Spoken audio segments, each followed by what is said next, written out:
Chers compatriotes, bien-aimés dans le Seigneur, Conseil épiscopal.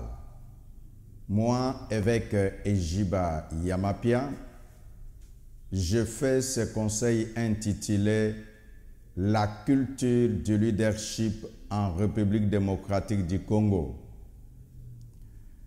Ce message est utile pour les leaders politiques, les leaders religieux et quiconque a une position d'influence dans la société. Nous disons que le leadership, c'est l'influence que nous exerçons sur les autres. En parlant, nous regardons comment Dieu le Créateur fait les choses dans différents domaines et à différentes périodes. Il tient compte du protocole du leadership établi et non de leadership autoproclamé. Nous citerons quelques exemples.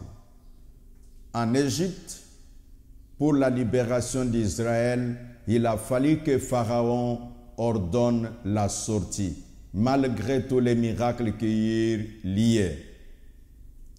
Dans la fosse aux lions, à l'époque de Daniel, c'est encore le roi qui ordonna la sortie de Daniel de la fosse, malgré la présence de l'ange au sein de cette fosse des lions. Quand nous voyons toujours en Égypte cet homme Joseph, il était dans la prison, il donnait les interprétations des rêves des uns et des autres, mais il a fallu que Pharaon ordonne la sortie de la prison. En consultant les Saintes Écritures, nous y voyons les 3 jeunes gens hébreux qui ont été jetés dans la fournaise ardente, malgré la présence de la 4e personne dans la fournaise, mais il a fallu que le roi ordonne la sortie. Ces exemples nous montrent que Dieu est un Dieu du leadership. Ainsi, chacun de nous est appelé à cultiver l'esprit de leadership de partout où nous sommes, dans quelque domaine que ce soit. Le manque de culture de leadership engendre les divisions et le séparatisme. Le manque de culture de leadership engendre le non-respect ou le refus du respect de l'ordre établi. Le manque de culture de leadership fait que les gens insultent l'autorité établie sans avoir de remords. C'est là que nous faisons appel à ce que Jésus-Christ a dit, lui qui est le leader par excellence, à César ce qui est à César, à Dieu ce qui lui revient. Dans tout cela, il voulait que chacun de nous apprenne à respecter le leadership établi. Cela que nous aidons les uns les autres, que la culture de l'esprit de leadership contribuera à la paix du peuple et à la prospérité de la nation. C'est là que nous faisons une petite référence.